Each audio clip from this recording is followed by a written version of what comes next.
একটা মেয়ে ধর্ষিতা হয়েছে, এজন্য ইসলাম দিয়ে যদি আইন কায়েম করা হয় 24 ঘন্টার আলটিমেটামে সব বিচার হয়ে যাবে, যেরকম ঠিক কিনা?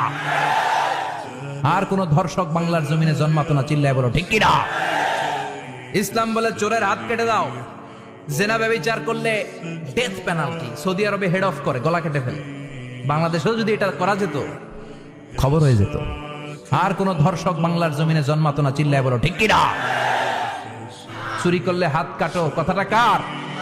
السارق والسارقة فاقطعوا أيديهما جزاء بما كسبا نكالا من الله والله عزيز حكيم. If anyone steal something very precious from the society, the government should cut down his right hand. দামি কিছু চুরি করলে, এটা সাক্ষীর দ্বারা সাব্যস্ত হলে গভর্নমেন্টের উচিত তার ডান হাতটা এক কোপ মেরে কেটে দেয়া। কার কথা? বানু মাখজুমিয়া গোত্রের এক মেয়ে মদিনাতে চুরিতে ধরা পড়ল। অনেক বড় ফ্যামিলির, ডিগনিফাইড শিল্পপতির মেয়ে। সাহাবারা বলল, এই মেয়ের হাত যদি বিশ্বনবী মদিনায় কেটে দেয়, মদিনাতে তো মারামারি লেগে যাবে। কে বলবে বিশ্বনবীর কাছে যে সুপারিশ করার ক্ষমতা কেন নাই? বিশ্বনবীর পালক পুত্র ওসামা বিন যায়েদ, যায়েদ ইবনে হারেসা, তার ছেলে ওসামা পালক পুত্রের ছেলে, তাকে বিশ্বনবী বড্ড ভালোবাসতো। তার উপাধি হলো হুব্বু রাসূলিল্লাহ, বিশ্বনবীর ভালোবাসা। সবাই বলল, ওসামা, আমরা যে বলতে পারবো না, তুই যে নবীরে সুপারিশ কর। ও নবী, যদিও চুরি করেছে মেয়েটা, সাব্যস্ত হয়েছে, কিন্তু আপনি মাফ করে দেন, হাত কেটে দিয়েন না।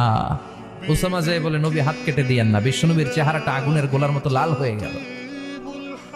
বিশ্বনবী বললেন, ওসামা, এটা আল্লাহর আইন, সুপারিশ করার সাহস তোর বুকের ভিতরে দিল কে?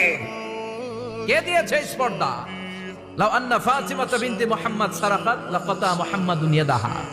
এই মেয়ে তো দূরের কথা, আমার কলিজার টুকরা, নয়নের পুটুলি, জান্নাতি নারীদের সর্দারানী আমার মেয়ে ফাতেমাও যদি চুরিতে ধরা পড়ে, আমি তলোয়ারটা বের করে ফাতেমার হাত কেটে দিতে 1 সেকেন্ডও দেরি করব না। কারণ আইনটা কার? চিল্লায় বলেন কার?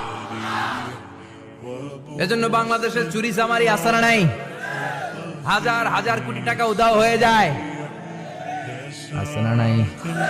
যারা এই চুরি করবে, হাত কেটে দেয়া হবে। বাইতুল মুকাররমের স্কয়ারের সামনে হাত কেটে দেয়া হবে। আর প্রতিটা চ্যানেল লাইভ ব্রডকাস্ট করবে, এটা সরাসরি সম্প্রচার। আমরা সবাই দেখবো কেমনে চোরদের হাত কাটে। এই নিয়ম যদি করে দেয়, দেশে আর চোর খুঁজে পাওয়া যাবে? কথা কন।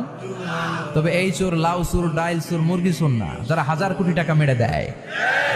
এক সিগনেচারে দেশের 10,000 কোটি টাকা নাই, চিল্লায় বলো ঠিক কিনা?